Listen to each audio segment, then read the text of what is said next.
Եթերում ազատ լուրերի հիմնական թողարկումն է, ես Անի Ստեփանյանն եմ, բարև ձեզ։ Կարևորի մասին նախամարոտ։ Նիկոլ Փաշինյանը պաշտպանության նախարարությունում հանդիպում է ունեցել զինված ուժերի ղեկավար կազմի օպերատիվ հավաքի մասնակիցների հետ։ Հանդիպման ընթացքում վարչապետը կարևորել է բանակի շարունակական արդիականացումն ու այդ ուղղությամբ հետևողական քայլերի իրականացումը։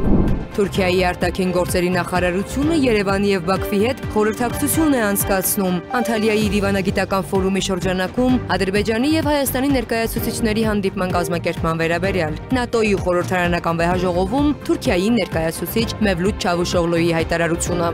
Վարչապետ Նիկոլ Փաշինյանը Թալինի Սուրբ Աստվածածին եկեղեցում կիրակի մասնակցել է Տեր Թադեի մատուցման պատարագին։ Փաշինյանը նշել է, թե պատարագը բոլոր ընկած զինվորների հոգիների խաղաղության համար է։ Վերջին 5 տարիներին արևային էներգետիկան Հայաստանում բուռն զարգացում է ապրել։ Արդեն 2025-ին հասել ենք էներգետիկայի զարգացման ռազմավարությամբ նախատեսված 1000 մեգավատ հզորությանը։ Տարածքային կառավարման եւ ենթակառուցվածքների նախարարության ներկայացուցչի ասուլիսը։ Երևանում կայացել է Հայաստան-Եվրոպական միություն կրթական երկխոսություն հանդիպումը, որի ժամանակ կողմերն ամփոփել են կրթական ոլորտում իրականացված բարեփոխումները։ Միջոցառմանը ներկա է եղել նաև Հայաստանում ԵՄ դեսպան Վասիլիս Մարագոսը։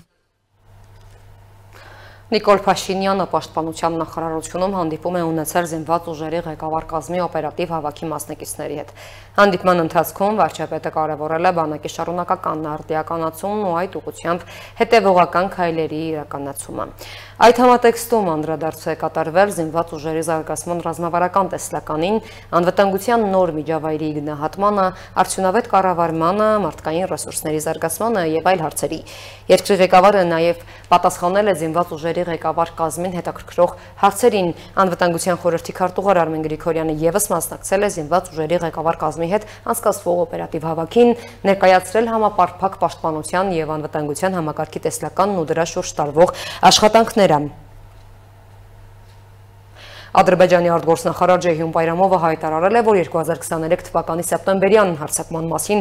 ռուս խաղաղապահների նախազգուշացրել են գործողություններից 10-15 րոպե առաջ, նրանց խորհուրդ տալով տեղափոխվել անվտանգ վայրեր։ Նրա խոսքով խաղաղապահները հետևել են այդ հորդորին։ Բայրամովը նշել է, որ Արցախի հայերի դուրս գալուց հետո հարց է առաջացել խաղաղապահների մնալու նպատակահարմարության մասին։ Կողմերը համաձայնել են, որ դրա անհրաժեշտությունը վերացել է։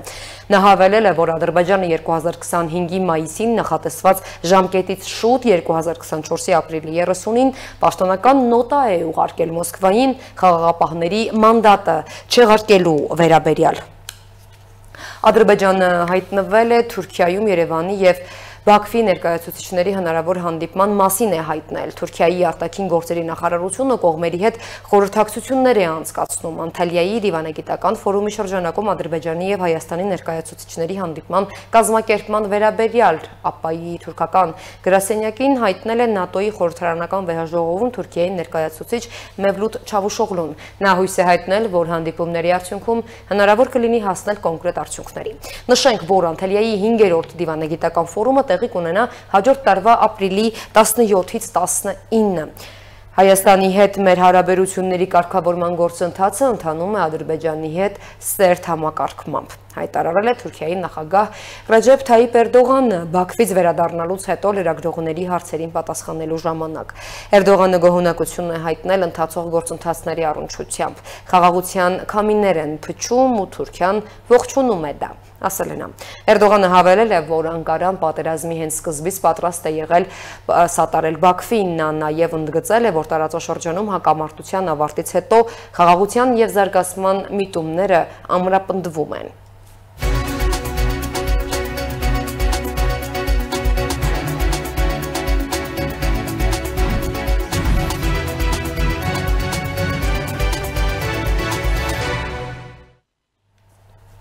Վարչապետ Նիկոլ Փաշինյանը Թալինի Սուրբ Աստվածածին եկեղեցում կիրակի մասնակցել է Տեր Թադեի մատուցման պատարագին։ Փաշինյանը նշել է, թե պատարագը բոլոր ընկած զինվորների հոգիների խաղաղության համար է։ Ի դեպ, Թադէ Քահանա Թախմազյանի հարցադրված է Մայրաթոռի կարգապահական հանձնաժողովում քննությամբ։ Տեր Թադեն ևս ընդվզում է հոգևոր վերնախավի դեմ, ավելի վաղ նա հայտարարել էր, թե միանում է Տեր Արամի արդար ձայնին, քանզի այլևս չի կարող լուռ մնալ։ Նշենք, որ նախորդ 2 շաբաթներին վարչապետը Օհանավանի Հովանավանք եկեղեցում մասնակցել է կարգալույց հռչակված Տեր Արամ Քահանայի մատուցած կիրակնօրյա պատարակներին։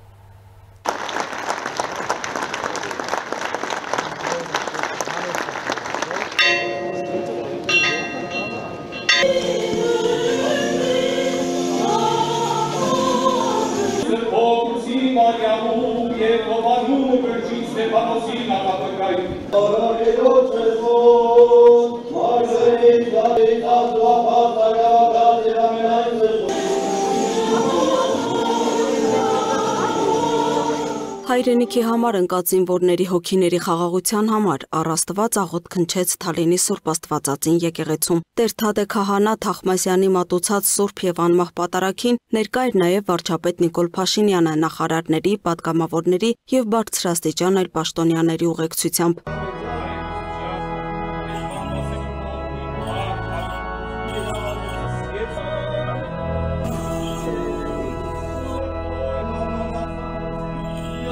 Թալինի հյուսիսարևելյան եզրամասում գտնվող այս հոգևոր բազիլիկ կառույցը տարիներ շարունակ չի ծառայել իր նպատակին։ Միայն 1900-ականներին է Սուրբ Աստվածածինը կրկին վերադարձվել իր հոգևոր առաքելությանն ու հավատավոր մարդկանց քայլերն ուղղել այս կառույց։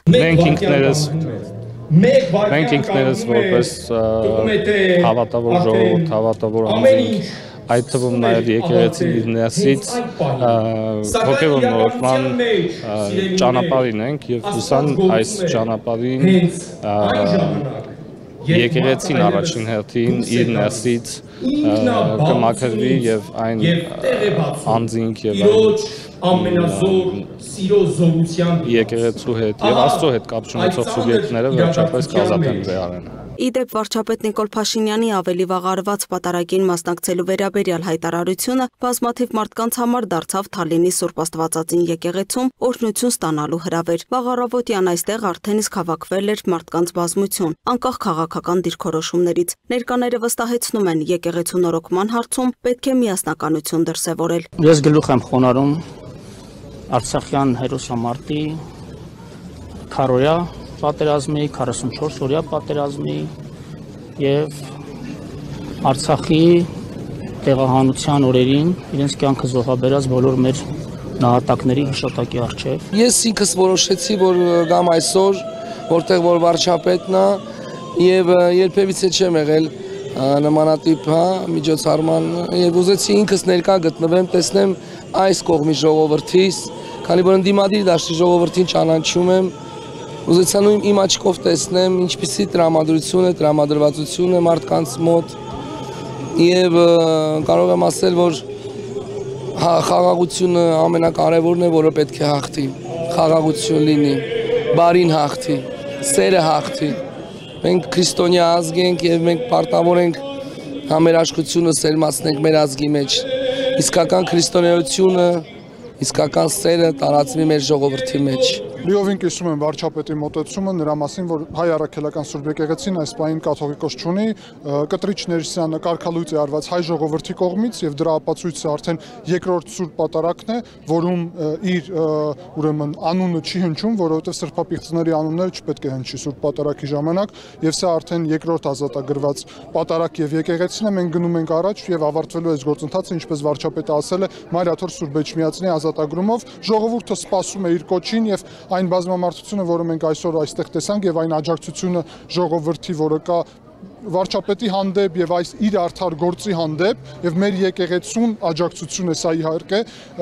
նշանակում է այն, որ ժողովուրդը պատրաստ է հենց վարչապետը կոչով ու դիմի ժողովրդին, որ գնա եւ ազատագրի Մայրաթորը։ Նիկոլ Փաշինյանի գնահատականով եկեղեցու նորոգման օրակարգը ավելի տեսանելի է դարձնում երիտասարդ եւ նվիրյալ հոգեվորականներին, որոնք փորձության այս պահին ամուր կանգնած են իրար կողքի։ Պետության ղեկավարի խոսքով տեսնելով նրանց ավելի է սիրում հայաստանյաց առաքելական Սուրբ եկեղեցին։ Շատ ուրախ եմ, որ հայաստանյաց առաքելական Սուրբ եկեղեցու նորոգման այս օրակարգը ավելի տեսանելի է դարձնում մեր եկեղեցու երիտասարդ եւ նվիրյալ հոգևորականների, ովքեր նաև շատ կարևոր է, որ փորձության պահին ամուր կանգնած են իրար կողքի, նրանց տեսնելով ավելի եմ սիրում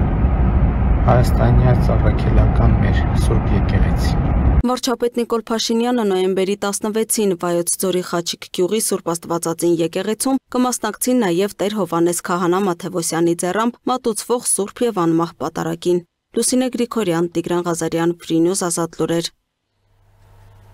Պատարագին մասնակցելու նպատակով Թալինի Սուրբ Աստվածածին եկեղեցի է գնացել նաև Հեցի ժամանակավոր կառավարիչ Ռոմանոս Պետրոսյանը, որը լրագրողների հետ զրույցում խոսել է իր ղեկավարած կառույցի ճակատագրի մասին։ Պաշտոնյանն նշել է, որ Հեցում վերջին ամիսներին իրականացված ստուգումների արդյունքում վերհանված բազմաթիվ էական խախտումների եւ առերևույթ իրավախախտումների հիման վրա հավանական է համարում, որ Հեցն օրենքով սահմանված կարգով առաջիկայում կզրկվի լիցենզիայից։ Ոլորտը կարգավորող սահմանադրական լիազոր մարմին հանդիսացող հանրային ծառայությունը կարգավորող մարմնին Հեցի կառավարիչներն ու ղեկավարները տևական ժամանակ պարզապես կեղծ հաշվետվություններ են ներկայացրել։ Ինչը ուղղակիորեն նաև ազդել է սակագնի ձևավորմանը։ Երկրորդը Հեցը իր բնականոն գործունեությունը իրականացնելու համար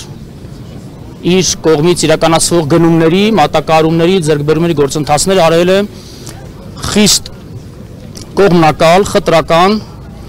գնումների գործընթացների, այդ թվում է ՀՑԿՀ կողմից սահմանված նորմերին խիստ հակասող ձևաչափերով, դրանով ստեղծելով տնտեսական փակ մենաշնորհային արժեշղթա եւ գերշահույթների միգրացիա է կատարել Հեցից դեպի Տաշիր ընկերությունների խմբին ուղիղ կամ անուղղակիորեն փոխկապակցված այլ տնտեսվարող սուբյեկտներ։ Եվ տարիներ ի վեր տասնյակ միլիարդավոր ներդրումային ծրագրերը իրականացվել են Տաշիր ընկերությունների խմբի աֆիլիացված տնտեսական միավորների կողմից փակ պահելով էներգետիկ համակարգում որևէ երրորդ խաղացողի ներգրավումը եւ դրանով իսկ խոչընդոտելով ոլորտի զարգացմանը։ Երրորդ կարևորագույն խնդիրը կարելի ասել դա մեր կառավարությունից, ՀՑԿՀ-ից ու հանրությունից Հեցի իրական տեխնիկական էներգետիկ կարողությունների վատթար, ծայրահեղ վատթար վիճակի թաքցնումն է եղել, որով պայմանավորված արհեստականորեն իջեցրել են ցանցում կորուստների ցուցանիշները, դրանով եւ կատարելով, այսպես ասած, ՀՑԿՀ-ի կողմից առաջադրված պլանների փաստաթղթավորելով կատարումը, ինչպես նաեւ ահռելի ծավալների իմ գնահատականներով տասնյակ միլիոնավոր կիլովատ ժամ քանակի էլեկտրաէներգիայի ստվերային շրջանառություն ունենալով, որը որ շատ ցանցերում արդեն իսկ ձեռքի տակ եղած փաստերով կարող եմ ասել, մոնետիզացրել են տնտեսության տարբեր ճյուղերում, դրանով ունենալով ահռելի ստվերային շրջանառություն։ Բոլոր այս մատնանշված փաստերով այս պահին նախաձեռնված են քրեական վարույթներ, շուրջ 1.5 տասնյակ քրեական վարույթ կա նախաձեռնված հակակոռուպցիոն կոմիտեում եւ քննչական կոմիտեում նախաքննություն է իրականացվում։ Վերջին 5 տարիներին արևային էներգետիկան Հայաստանում բուռն զարգացում է ապրել։ Տարածքային կառավարման եւ ենթակառուցվածքների նախարարության ներկայացուցիչ Հովհաննես Աբրահամյանը տեղեկացրել է, որ կառավարությունը մինչև 2026 թվականը նախատեսում է ավարտել օրենսդրական փոփոխությունները, որոնք հնարավորություն կտան էլեկտրաէներգիայի արդյունավետ կառավարման համար ներդնելու կուտակիչ կայաններ։ Վերջին 5 տարիներին բուռն զարգացում է ապրել արևային էներգետիկան եւ արդեն 2025 թվականին մենք հասել ենք էներգետիկայի զարգացման ռազմավարությամբ նախատեսված 1000 մեգավատ հզորությանը։ Այս մասին էներգոխնայողության միջազգային օրվա նվիրված ասուլիսում ասել է տարածքային կառավարման եւ ենթակառուցվածքների նախարարության էներգետիկ տարածաշրջանային շուկաների բաժնի պետ Հովհաննես Աբրահամյանը։ Նրա խոսքով կառավարության որդեգրած էներգետիկայի զարգացման ռազմավարությունը մինչև 2040 թվականը ներառում է վերականգնվող էներգետիկայի ներուժի առավելագույն օգտագործումը։ Արևային էներգետիկան դարձել է ոլորտի ամենաարագ զարգացող ճյուղերից մեկը, սակայն դրա հետ մեկտեղ առաջ են եկել նաև համակարգի կառավարման որոշ բարդություններ։ Մասնավորապես դրանց թվի զարգացումը որոշակի դժվարություններ է ստեղծել համակարգի էներգետիկ համակարգի օպերատիվ կառավարման տեսանկյունից, սակայն դա չի նշանակում, որ արևային էներգետիկայի եւ ամբողջ վերականգնվող էներգետիկայի զարգացումը կանգնելու է եւ մենք կառավարությունը եւ նախարարությունը փնտրում են ուղիներ, որպեսզի հնարավորություն ընձեռնի այդ մասնաբաժինը էլ ավելի շատացնելու։ Աբրահամյանն ընդգծել է, որ կառավարությունը նախատեսում է մինչև 2026 թվականի առաջին եռամսյակն ավարտել օրենսդրական փոփոխությունները, որոնք հնարավորություն կտան ներդնելու կուտակիչ կայաններ։ Ըստ նրա, նոր մեխանիզմը թույլ կտա կուտակել արևային կայանների կողմից արտադրված ավելցուկային էլեկտրաէներգետիկան եւ օգտագործել այն ժամերին, երբ սպառումը բարձր է։ Անդրադառնալով արևային համակարգերի տեղադրման սուբսիդավորման ծրագրին, Աբրահամյանը նշել է, որ այն գերազանցել է բոլոր սպասելիքները։ Շահառուների թիվը հասել է ավելի քան 34,000-ի, մինչդեռ սկզբում նախատեսվում էր ընդամենը 1000-ից 2000։ 2022 թվականին, երբ որ ծրագիրը ներդրվեց, ինքը նախատեսված էր սկզբնական շրջանում մի տարով եւ դրա համար 2022 թվականին պետական բյուջեից հատկացվեց 40 միլիոն դրամ սուբսիդիա, սակայն վերջի տարին արդեն միլիարդավոր դրամների պետության կողմից սուբսիդիա է հատկացվում եւ դեռ պետքա շուրջ 7 տարի, քանի որ ինքը վարկավորման ծրագիր էր եւ սուբսիդիան տրամադրվում էր վարկի ամբողջ ժամանակահատվածի համար, դեռ պետք է 7 տարի ծրագրի պետական բյուջեից, այսինքն նման մասշտաբի սուբսիդիա հատկացվի։ Ծրագիրը հաջողություն է գրանցել հատկապես Արարատի, Կոտայքի եւ Արմավիրի մարզերում, որտեղ շահառուների թիվը նույնիսկ գերազանցել է Երևանի ցուցանիշները։ Շատ քաղաքացիներ արդեն առաջին ամսից նկատել են իրենց կոմունալ ծախսերի նվազում, շնորհիվ էներգոարդյունավետ վերանորոգումների եւ արևային համակարգերի տեղադրման։ Նա նաեւ հավելել է, որ պետությունն Ասիական զարգացման բանկի հետ մշակում է 150 մեգավատ հզորության փողմային կայանի կառուցման ծրագիր Շիրակի մարզում։ Իրականում պետությունը ինքը չի կանգնեցնում որևէ վերականգնվող էներգետիկայի, քանի որ վերականգնվող էներգետիկ ռեսուրսը ինքը տեղական ռեսուրս է, այսինքն մենք մեծապես կախված ենք ներկրվող էներգակիրներից եւ այս պահին պետությունը ուղղակի ստիպված է գնալ այս քայլերին զսպման մեխանիզմներ ներդնելի նկատի ունեմ, սակայն դա չի նշանակում, որ պետությունը կանգնացնում է վերականգնվող էներգետիկայի զարգացումը, այլ պետությունը աշխատանքները շարունակում է։ Աբրահամյանը նաև հիշեցրել է, որ Հայաստանը շարունակում է իր պարտականությունները Եվրամիության հետ ստորագրված ՍԵՊԱ համաձայնագրի շրջանակում, ներդաշնակեցնելով օրենսդրությունը ԵՄ էներգախնայողության եւ էներգոարդյունավետության պահանջներին։ Վերականգնվող էներգիան մնում է կառավարության ռազմավարական առաջնահերթություններից մեկը, ուղղված երկրի էներգետիկ անկախության եւ կայուն զարգացման ապահովմանը, հավելել է նա։ Սոնա Գիշյան, Free News, Ազատ լուրեր։ Ղազախստանը պատրաստ է ամսական մոտ 15-20 հազար տոննա հացահատիկ մատակարարել Հայաստանին, հայտարարել է Սննդի պայմանագրերի կորպորացիան։ Ըստ պաշտոնական հաղորդագրության, այսօր 30 տարվա ընթացքում առաջին անգամ ղազախական ցորեն տեղափոխող գնացքը ժամանել է Հայաստան, Ադրբեջանի տարածքով։ Այս տարանցիկ միջանցքը կարող է ի վերջո դառնալ Երևանին ղազախական հացահատիկի եւ այլ բեռների մատակարարելու երթուղի։ Հայտարարել է Աստանան, հավելելով, որ հայկական կողմը հետաքրքրված է ղազախական ցորենի կայուն մատակարարմամբ եւ այժմ բանակցություններ են ընթանում այդ ուղղությամբ։ Հայաստանն ու Հնդկաստանը մշակում են միջազգային ավտոմոբիլային փոխադրումների մասին համաձայնագիրը։ Այս մասին հայտնել են տարածքային կառավարման եւ ենթակառուցվածքների նախարարությունից։ Հայաստանի եւ Հնդկաստանի միջև կանոնակարգված չէ ավտոմոբիլային տրանսպորտով ուղևորափոխադրումների եւ բեռնափոխադրումների բնագավառը, ինչը խոչընդոտում է երկու երկրների միջև փոխադրումների իրականացմանն ու տնտեսական գործակցության զարգացմանը։ Այդ համաձայնագրով Երևանը հնարավորություն կտա Նյու Դելիին միանալ Պարսից ծոց Սև ծով միջազգային տրանսպորտային միջանցքին։ Երևանում վստահ են, որ նախագծի իրականացումը կբարձրացնի Հայաստանի տարանցիկ գործառույթը Եվրոպա-Ասիա երթուղով միջազգային բեռնափոխադրումներում։ Դրա գործարկումը նաև նոր լիցք կհաղորդի Հայաստանի եւ Իրանի միջև գործակցությանը։ Ի դեպ նմանատիպ համաձայնագիր Հայաստանը նախատեսում է ստորագրել Չինաստանի հետ։ Երևանում կայացել է Հայաստան-Եվրոպական միություն կրթական երկխոսություն հանդիպումը, որի ժամանակ կողմերը ամփոփել են կրթական ոլորտում իրականացված բարեփոխումները եւ ընդգծել ԵՄ Հայաստան հարաբերությունների խորացման ներառյալ վիզաների ազատականացման գործընթացի կարևորությունը։ Հայաստանում ԵՄ դեսպան Վասիլիս Մարագոսը բացման խոսքում ընդգծել է, որ Հայաստանը տարբեր ոլորտներում առաջընթաց է գրանցել, ինչն էլ հնարավորություն է ստեղծում ԵՄ Հայաստան հարաբերությունների սերտացման համար։ Երևանում կայացավ Հայաստան-Եվրոպական միություն կրթական երկխոսություն հանդիպումը, որը նպատակ ուներ ամփոփելու կրթական ոլորտում իրականացված բարեփոխումները եւ ներկայացնելու գործակցության նոր ուղղությունները։ Կրթության, գիտության, մշակույթի, սպորտի նախարար Ժաննա Անդրեասյանը բացման խոսքում շնորհակալություն հայտնեց գործընկերներին արդյունավետ գործակցության եւ երկարաժամկետ աջակցության համար, շեշտելով կրթության ոլորտի բարեփոխումների օրինակելի ընթացքը։ Հատկապես կուզեմ ընդգծել Եվրոպական միության դերը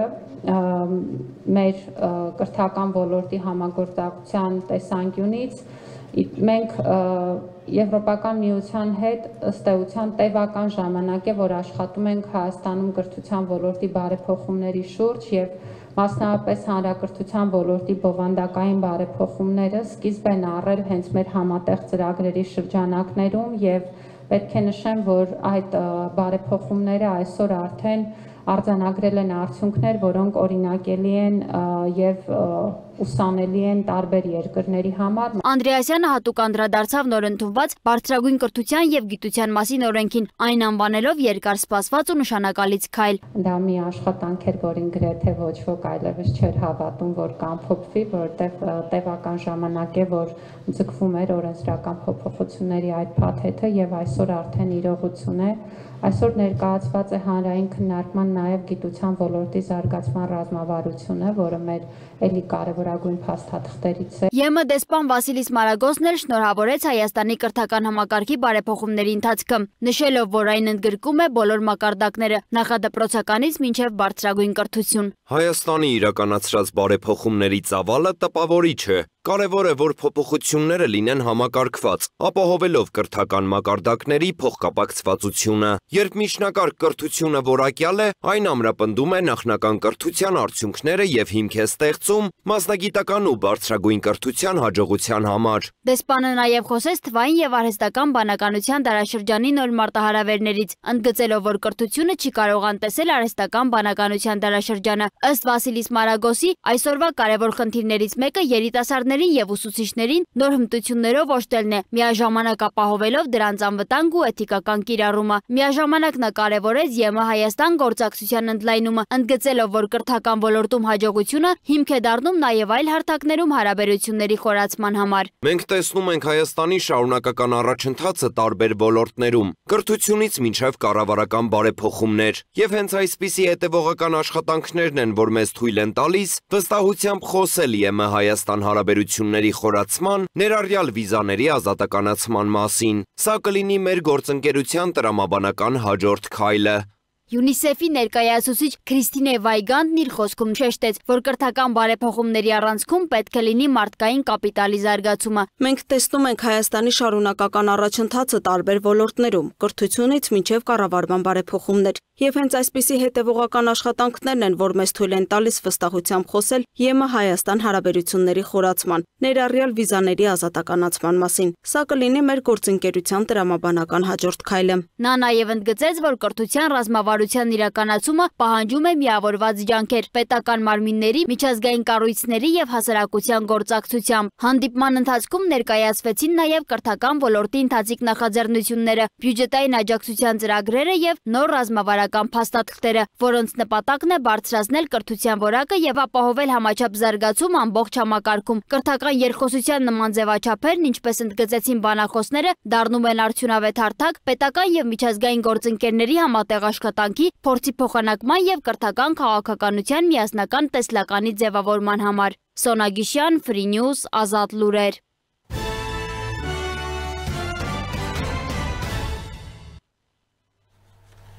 Շարունակում ենք թողարկումը Իրանում, այդ թվում մայրաքաղաք Թեհրանում աննախադեպ երաշտ է։ Ռեկորդացիան ցածր տեղումների պատճառով ջրամբարները գրեթե դատարկ են, իշխանությունները կոչ են արել քաղաքացիներին ջրի պաշարներ կուտակել։ Նախագահ Մասուդ Փեզեշքյանը հայտարարել է, որ Թեհրանը կարող է տարհանվել, եթե մոտ ապագայում անձրևներ չլինեն։ Այս իրավիճակը բողոքի ալիք է բարձրացրել երկրում։ Ռեֆորմիստական Էթեմատ թերթը պնդել է, թե ճգնաժամը սկսվել է կարևոր հաստատություններում անորակ կառավարիչների նշանակման պատճառով։ Միջազգային եւ տարածաշրջանային մյուս նորություններին տեսաշարով ծանոթացեք։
Թողարկման վերջում ձեզ եմ ներկայացնում նոյեմբերի 3-ից 10-ը ներքին գործերի նախարարության տարբեր ստորաբաժանումների կողմից իրականացված ծառայությունների արդյունքները։ Շաբաթվա քրեական քրոնիկոնը դիտեք տեսաշարով, իսկ մենք ձեզ հրաժեշտ ենք տալիս ցտեսություն։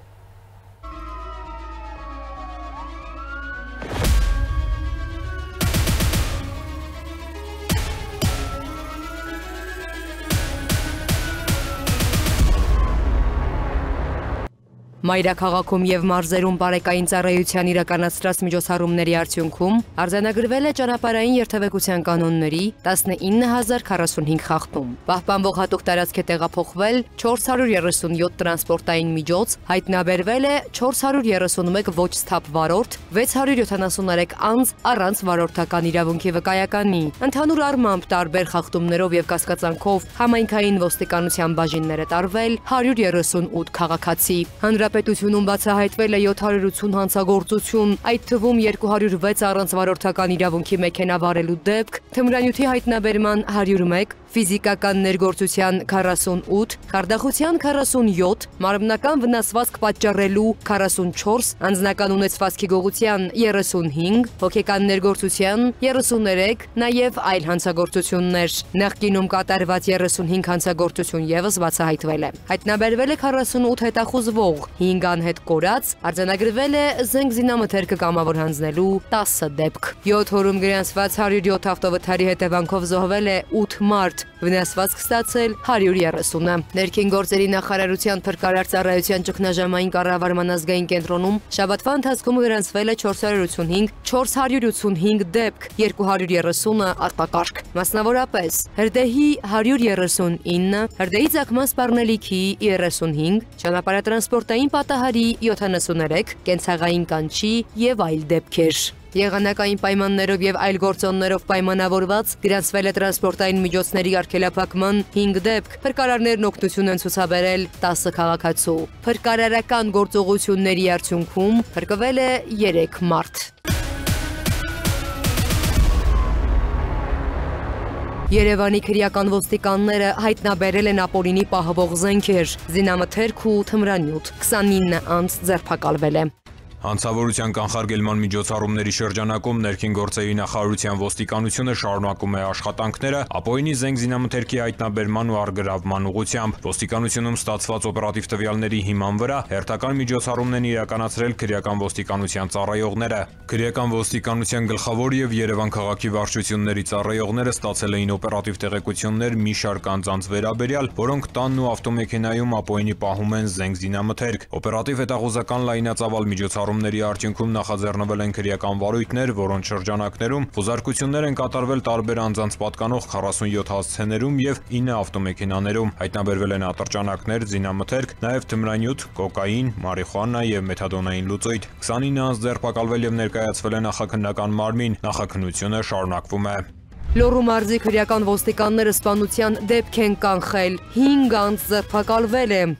Քրեական վարույթի շրջանակում ձեռնարկած օպերատիվ հետախուզական միջոցառումների արդյունքում քրեական ոստիկանության Լոռու մարզային վարչության ծառայողները ստացել էին տեղեկություն, որ 17 եւ 20 տարեկան վանաձորցի երիտասարդներ նախապատրաստվում են ապօրինի ձեռք բերած հրազենով հաշվեհարդար տեսնել 2 հոգու նկատմամբ։ Հայաստանի Հանրապետության քննչական կոմիտեում սպանության նախապատրաստության հատկանիշներով նախաձեռնվեց քրեական վարույթ։ Հետագա միջոցառումներով ձեռք բերվեցին փաստական տվյալներ, որ 17 եւ 20 տարեկան երիտասարդները Վանաձորի Տերյան փողոցի բնակիչ 33-ամյա տղամարդու հետ միասին ձեռք են բերել ինքնաձիգ, որը պահվում է վերջինիս տանը։ Դատարանի որոշմամբ խոզարկություններ կատարվեցին նրանց բնակարաններում։ 33-ամյա տղամարդու տան խոզարկության ընթացքում Բաքում հսկող ոստիկանները նկատեցին, որ նա ինքնաձիգի նմանվող իր է նետել պատշգամբից։ 45 փամփուշտով լիցքավորված կալաշնիկովի ինքնաձիգը քննիչի կողմից առգրավվեց։ 5 անձ ձերբակալվել ու ներկայացվել է նախաքննական մարմին։ Օպերատիվ հետախուզական միջոցառումներն ու քննչական գործողությունները շարունակվում են։ Երևանի քրեական ոստիկանները բացահայտել են բնակարանային գողություն, գողոնն ամբողջությամբ հայտնաբերված է։ Նոյեմբերի 4-ին քրեական ոստիկանության Երևան քաղաքի վարչության սեփականության դեմ ուղղված հանցագործությունների դեմ պայքարի բաժնում ստացված օպերատիվ տեղեկությունն իրացվեց ժամը 19:35-ին։ Երևանի քրեական ոստիկանները Արինջի Դուրյան թաղամասում բնակարանային գողություն կատարելու կասկածանքով ձերբակալեցին եւ իր վարած Hyundai Մակնիշի ավտոմեքենայով հանդերձ վարչություն տեղափոխեցին Ջերմուկ քաղաքի բնակիչ 33-ամյա տղամարդու։ Նա խոստովանեց, որ մոտ 1 ժամ առաջ նույն թաղամասի 6-րդ փողոցի մի տան հետնամասի դուռը հարմարեցված առարկայով բացել ու գողացել է զարդեր, այլ իրեր ու թղթադրամներ։ Քրեական ոստիկանության Կոտայքի մարզային վարչությունում տանտիրոջից ընդունվեց հաղորդում։ Պարզվեց, որ Ջերմուկի 33-ամյա բնակիչը գողացել է ոսկյա եւ արծաթյա ավելի քան 30 զարդ, այլ իրեր, ինչպես նաեւ արժույթով թղթադրամներ։ Գողոնը հայտնաբերված է։ Տղամարդը խոստովանել է նաեւ, որ այս տարվա սեպտեմբերից առ այսօր ապօրինի մուտք է գործել մայրաքաղաքում գտնվող եւս 5 առանձնատուն, որոնցից 4-ից իր կամքից անկախ հանգամանքներում հեռացել է ձեռնունայն։ Կազմված փաստաթղթերը փոխանցվել են Աբովյանի քննչական բաժին, հանգամանքները պարզվում են։ Ծանուցում ենթադրյալ հանցանքի մեջ կասկածվողը կամ մեղադրվողը համարվում է անմեղ, քանի դեռ նրա մեղավորությունը ապացուցված չէ Հայաստանի Հանրապետության քրեական դատավարության օրենսգրքով սահմանված կարգով, դատարանի օրինական ուժի մեջ մտած դատավճռով։